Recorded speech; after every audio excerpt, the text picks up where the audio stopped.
옛날에 백성을 많이 사랑하는 임금이 있었습니다. 그래서 이 임금의 바람은 우리 백성들이 지혜롭고 행복하게 살기를 원했습니다. 그래서 어떠한 다짐을 했냐면 우리 백성들을 위해서 백성들이 지혜롭고 행복하게 살 수 있는 가르침을 주어야겠다 생각을 하고 온 나라에 있는 지혜자들을 모았습니다. 그러니까 지혜자들 또 학자들을 모은 거죠. 그래가지고 미션을 줬는데 그것은 뭐냐면 이 나라 백성들이 지혜롭고 행복하게 살 수 있는 가르침을 책으로 만들어 오라 이제 명을 내리는 거예요. 그래서 이 지혜자들이 모여가지고 이 세상에 있는 모든 가르침들 중에서 뽑아서 정말 우리가 지혜롭고 행복하게 살 수 있는 가르침을 책으로 만들어 갖고 왔습니다. 근데 그 책의 분량이 12권이나 되는 거예요. 그렇죠. 온 세상에 있는 모든 가르침을 모아가지고 만든 지혜의 책이니까. 임금이 보더니 야 언제 12권을 다 읽냐. 백성들 얼마나 바쁜데 이게 너무 많다. 이걸 좀 줄여 갖고 와라. 이제 그렇게 다시 명을 내렸습니다. 그래서 이제 지혜자들 다 같이 모여서 그 12권의 책을 줄여서 함축해서 한 권의 책으로 만들어 왔습니다. 그 왕이 이번에는 이제 한 권의 책을 읽다 보니까 뭔 말인지 모르겠는 거예요. 왜냐하면 이 12권의 분량을 축약을 하니까 내용들이 너무 함축되어 가지고 책이 너무 어려운 거예요. 그래서 이번에는 임금이 책이 너무 어렵다. 좀 쉽게 그리고 더 짧게 써라. 너무 두껍다 한 권이지만 쉽고 짧게 쓰라고 다시 명을 내렸습니다. 그리고 나서 다시 지혜자들이 모여가지고 이 세상에 있는 모든 가르침들 중에서 가장 지혜롭고 행복하게 살 수 있는 가르침을 줄여서 그리고 쉬운 말로 만들어서 가져왔습니다. 왕이 이제 그 책을 피는 거예요. 한 권으로 온 책을 다시 펴보니 그 안에는 단 한 줄이 쓰여져 있습니다. 우리가 이 세상을 살아가면서 가장 지혜롭고 행복하게 살 수 있는 가르침입니다. 단 한 문장이에요. 뭘까요? 그 한 문장은 세상엔 공짜가 없다 입니다. 그러니까 이 세상의 이치가 뭐냐면 세상에는 공짜가 없는 거예요. 그래서 공짜를 좋아하는 사람을 뭐라 그러냐면 도둑놈심보라 그래요. 그죠? 그리고 공짜를 좋아하면 사기당하기 쉽습니다. 그래서 요즘에 그 남현이라고 하는 펜싱 영웅이 사기 사건에 연루돼 가지고 누가 피해자고 누가 가해자인지 좀 더 지켜봐야 되지만 그 일로 인해서 그 임채원이라는 변호사가 있어요. 근데 이분이 그 검사였을 때 사기 사건만 전담으로 했던 아주 이 사기 전문 변호사입니다. 근데 이분이 인터뷰에서 이야기가 전형적인 사기 수법 중에 하나가 뭐냐면 이유 없이 잘해주는 겁니다. 이유 없이. 세상엔 공짜가 없습니다. 근데 이유 없이 나에게 잘해주고 나에게 막 미안할 만큼 물량공사를 해주고 이번에 그 전총조라고 하는 이 사람이 남현이라고 하는 국가대표 이 사람한테 뭐 3억짜리 벤틀리를 막 사줘. 명품 옷을 막 사줘. 이유 없이. 막 난 당신이 좋아하면서 사준단 말이죠. 그럼 거기에 맨 처음에는 경계를 하지만 계속 받다 보면은 이 경계심이 무너지고 마는 거예요. 그래서 나중에는 그 사기를 당하게 되는 그러한 일들이 많다. 그래서 세상을 지혜롭고 행복하게 살기 위해서는 세상에는 공짜가 없다. 이것이 진리라고 이야기를 합니다. 그러나 복음 안에서 보면 하나님의 창조의 섭리 아래서 보면은 원래 이 세상은요 공짜입니다. 하나님이 세상을 창조하셨을 때 아담은요 에덴 동산에서 공짜로 산 거예요. 어떠한 대가가 있지 않았습니다. 그냥 공짜로 하나님이 주신 것으로 살아갔습니다. 이것을 우리는 은혜라고 이야기하는 거예요. 은혜라고 하는 단어의 의미는 선물입니다. 그런데 타락 이후에 인간의 삶이 어떠한 삶이 되었냐면은 수고해야 소산을 먹을 수가 있어. 그러면서 이제는 공짜가 아니라 이제 내가 수고하는 공로로 내 삶을 살아가는 그런 이치가 되었습니다. 그래서 이 세상은 심은 대로 거둔다. 공로사상. 내가 무엇을 했기 때문에 내가 무엇을 얻는다라고 하는 이 기브 앤 테이크 식의 생각은 타락 이후의 인간의 삶입니다.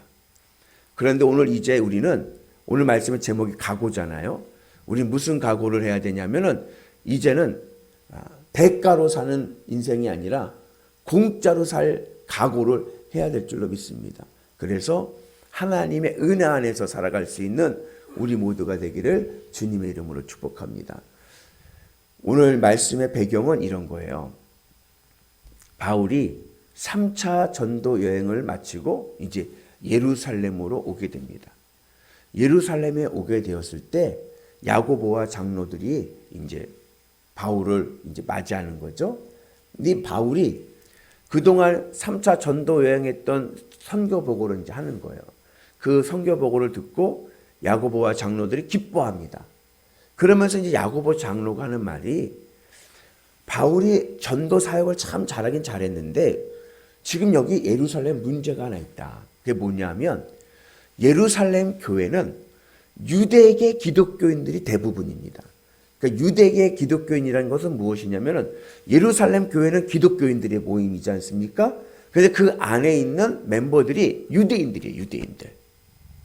그러니까 유대계 기독교인들이 지금 바울에게 오해를 하고 있는 것이 있는데 뭐냐면 바울이 복음을 전하면서 이 이방인들에게 뭐라고 이야기를 했냐면은 모세의 율법은 지키지 않아도 됩니다 라고 하면서 복음을 전하고 있다.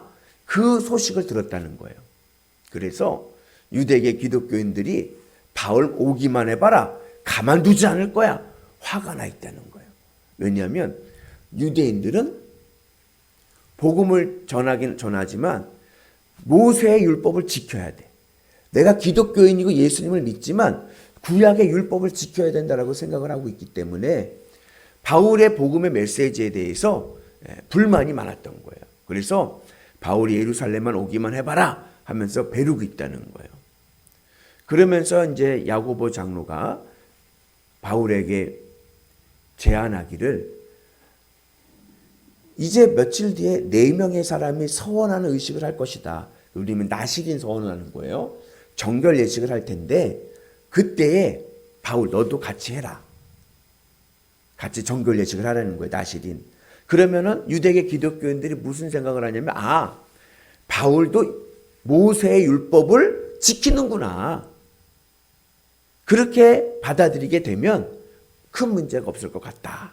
그래가지고 바울이 그 야고보 장로의 의견을 따라서 정결 예식을 같이 합니다. 나시린의 서원을 같이 하면서 지키고 있는 거예요. 그렇게 한 일주일 정도 지날 때쯤 돼서 이제 정결 예식이 마무리될 쯤 돼서 이번에는 유대인들이 그러니까 오리지널 유대인들인 거예요. 기독교인이 아닌 유대인들이 바울을 잡아다가 돌로 쳐 죽이려고 합니다. 그러니까 소동이 막 일어난 거예요. 그때에 이제 천부장이 로마 천부장이죠. 로마군 천부장이 그 소식을 듣고 가서 바울을 잡아다가 감옥에 가둡니다.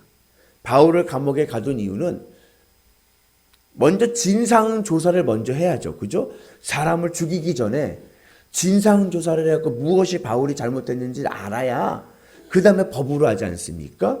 폭력으로 그냥 막 죽이려고 하면 안 되잖아요.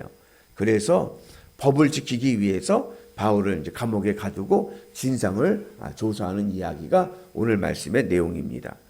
그러면서 오늘 말씀 속에서 오늘 우리는 갈등을 보게 돼요. 무슨 갈등을 보게 되냐면 유대계 기독교인들과 바울의 갈등. 그리고 이 갈등을 해결하기 위해서 야고보가 제안한 게 뭐예요? 정결례를 해라. 그렇게 이제 제안을 했죠. 그리고 또 하나의 갈등이 뭐냐면은 유대인들과 바울의 갈등이에요. 근데 이 유대계 기독교인들과 바울의 갈등과 유대인과 바울의 갈등이 동일한 공통적인 원인을 갖고 있습니다. 그것은 뭐예요? 모세의 율법을 지키지 않았다는 거예요. 모세의 율법이라는 것이 뭐냐면은 공로사상입니다. 심은 대로 거둔다. 법을 지키지 않고 살아가는 것에 대해서 이제 모세의 율법을 지키지 않는다는 것으로 인해서 갈등이 생기게 된 겁니다. 그러나 바울의 입장에서는, 하나님의 구원을 경험한 바울의 입장에서는 이 세상 살아가는 모든 것은 공로가 아니에요. 은혜입니다. 내 수고의 대가가 아니라 하나님이 주시는 은혜의 삶으로 살아갑니다. 그 예를 들자면 이런 거예요. 월급을 받았습니다. 직장에서 일을 해서 한 달간 일을 해서 월급을 받았습니다. 그럼 모세 율법 아래 있는 사람들은 어떻게 생각을 하냐면 내가 한 달 동안 수고했어. 그러니까는 월급은 내가 수고한 대가야. 이렇게 생각을 하는 거예요. 내가 노력한 공로가 있었기 때문에 내가 이 소산을 얻은 거지. 그래서 이 수고와 대가가 연결이 됩니다. 그러나 믿음 안에 살아가는 사람들에게 월급은 뭐냐? 은혜입니다. 내가 한 달 동안 수고할 수 있었던 것 은혜입니다. 나에게 주신 하나님의 월급, 그러기에 그것도 은혜입니다. 그러니까 이 땅의 삶이 뭐냐면 은혜로 살아가는 삶이에요. 은혜로 살아가는 삶은 어떤 의미냐면 공짜로 산다는 거예요. 내가 어떤 것을 수고했기 때문에 결과를 얻는다는 것이 아니라 내가 수고할 수 있는 것 자체가 은혜였기에 내 모든 삶은 은혜입니다. 이것이 바로 복음의 은혜입니다. 오늘 우리에게도 이러한 은혜의 삶을 살아갈 수 있는 은혜가 있기를 주님의 이름으로 축복합니다. 그래서 이제는 우리가 각오를 하나 해야 되는데 그것은 뭐냐면 이 세상을 은혜로 살아갈 각오를 해야 됩니다. 모세의 율법에서가 아니라 이제는 하나님의 구원의 은혜로 살아가고 이 세상을 내가 수고한 대가로 살아간다가 아니라 나는 이제 공짜로 살아간다. 내 인생은 공짜다. 주님의 십자가의 구원이 공짜이지 않았습니까? 예수님께서 우리에게 값없이 십자가의 죽으심으로 내가 구원을 받았어요. 그 구원의 십자가의 은혜로부터 내 삶은 이제는 은혜의 삶을 살아가는 거예요. 덤으로 살아가는 삶입니다. 나는 그때 이미 심판받아 죽어야 될 백성이지만 주님의 십자가 은혜 안에서 내가 이제는 주님과 동행하는 행복한 삶을 살아가게 된 줄로 믿습니다. 그래서 우리가 오늘 하루도 살아갈 때 어떻게 살아가요? 공짜로 살아가는 거예요. 은혜로 살아갑니다. 그러면요, 누가 좀 뭐라고 그래도요, 은혜로 받아들일 수 있어요. 왜? 내가 공짜니까. 내 삶이 공짜인데.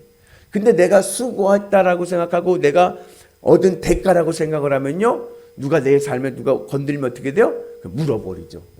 뺏기면 안 되니까. 내가 수고한 건데. 그래서 우리가 주님의 은혜 안에서 은혜로 삽시다. 아멘이십니까? 주님이 주신 은혜의 삶이 우리 가운데 있기를 주의 이름으로 축복합니다. 그렇게 살기 위해서 중요한 신앙의 교훈이 뭐냐면 내가 주님의 십자가 은혜 안에 있어야 돼요. 내가 주님의 십자가에서 이미 죽은 자다. 그 믿음 안에 있을 때 우리의 삶이요, 우리가 주님 주신 은혜로 공짜로 살아가는 삶이 될 줄로 믿습니다. 그러면 모든 것 안에서 행복합니다. 있어도 행복하고 없어도 행복해요. 왜? 내 인생은 원래 공짜니까. 주의 십자가 은혜 안에서 오늘도 이 주님 주신 은혜의 삶으로 구원의 삶을 살아가시는 위대한 성도들 되시기를 주님의 이름으로 축복합니다.